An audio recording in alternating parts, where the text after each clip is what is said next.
Halo Sobat Pansa, kembali lagi bersama Pak Andra. Kali ini Pak Andra berada di bengkel ADM SMK Pancasila 1. Jadi Pak Andra mau cari atau belajar tips-tips menarik dari otomotif. Kita harus bertemu ahlinya. Ayo. Halo Pak Andra. Halo Pak. Ini Gimana? dia ahli otomotif SMK Pancasila 1. Kira-kira kita mau belajar apa ini Pak? Nanti kita bantu, monggo silakan. Kita mau dari sistem pelumas atau sistem berdiri, monggo nanti kita. Baik. Iya. Oke. Ya, Kawan, kita belajar. monggo.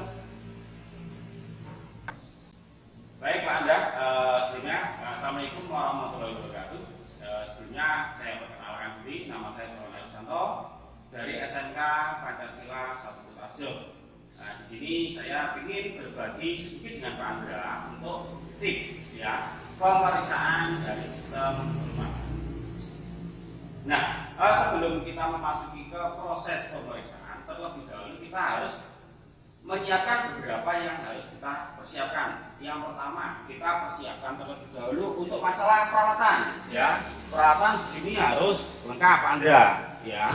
Terus yang berikutnya kita persiapkan fender covernya, kita persiapkan majunya, dan di sini juga harus ada buku manual booknya.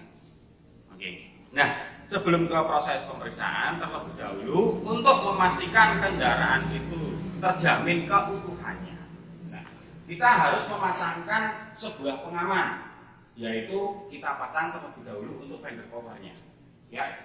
Sebelum memasang dari fender covernya, kita buka dulu untuk kap mobilnya. Oke, kita buka terlebih dahulu untuk kap mobilnya. Nah, untuk kap mobilnya dipastikan masangnya pada gambar anak panah di sini. Di sini ada gambar anak panah. Nah, ini dipastikan di sini, ya. Jangan di sini atau di lubang sini. Kita pastikan pada gambar anak panahnya. Oke. Terus yang berikutnya, mari kita untuk memasang pelindung dari fender covernya. Nah, ini di sini untuk melindungi bodi kendaraan dari namanya goresan supaya terjamin keutuhannya. Oke. Kita pasang terlebih dahulu untuk fender covernya.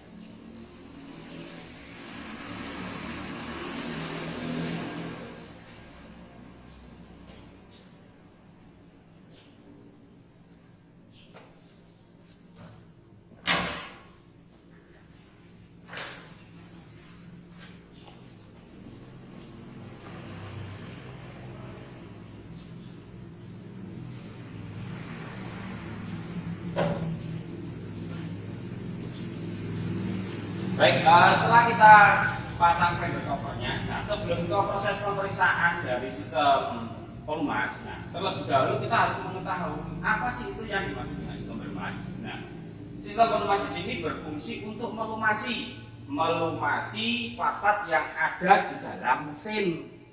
Nah, untuk melumasi part-part yang ada di dalam mesin, seperti contohnya untuk melumasi piston terhadap dinding silinder, untuk melumasi seperti crankshaft dan sebagainya sampai dengan ke mekanisme katupnya. Dan di sini untuk untuk melumasi bagian-bagian tersebut supaya tidak terjadi keausan yang berlebihan atau tidak terjadi gesekan yang berlebihan sehingga mengakibatkan keausan seperti itu.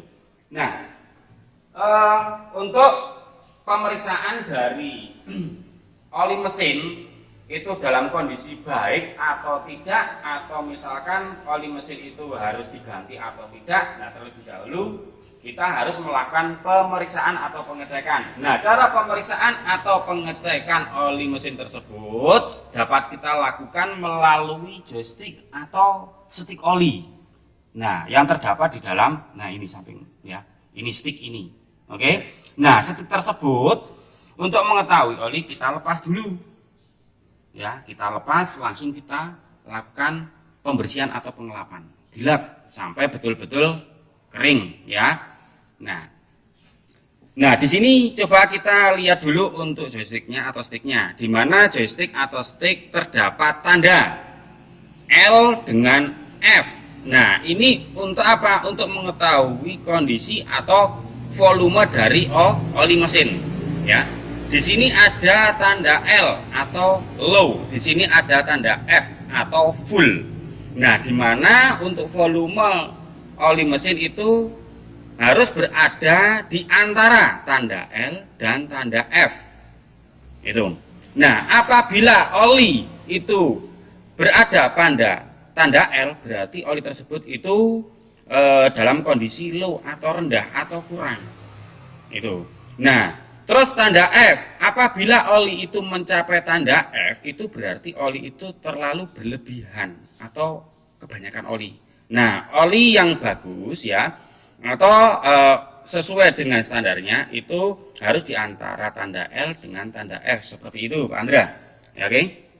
Nah, untuk mengetahui isi atau volume oli, silakan kita masukkan stik olinya. Terus kita lihat ya, kita lihat.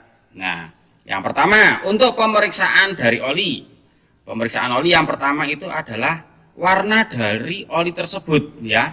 Kalau oli itu warnanya sudah terjadi perubahan warna ya, terjadi perubahan warna yang hitam ya, berarti oli tersebut itu sudah waktunya harus dilakukan penggantian oli ya. Oli yang baik itu oli harus dalam kondisi jernih, paling tidak seperti itu.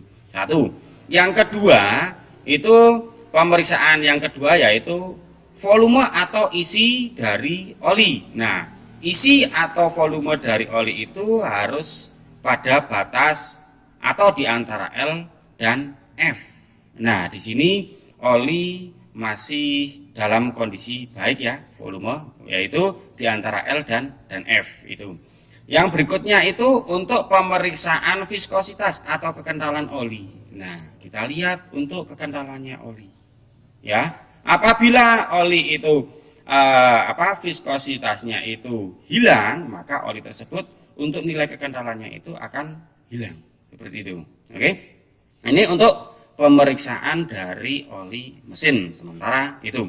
Nah, setelah itu kondisikan atau dikembalikan stiknya pada tempatnya. Oke, kalau ini untuk oli sudah waktunya untuk dilakukan penggantian Pak Andra. Nah, ini tips atau langkah bagaimana cara pemeriksaan dari oli mesin ya.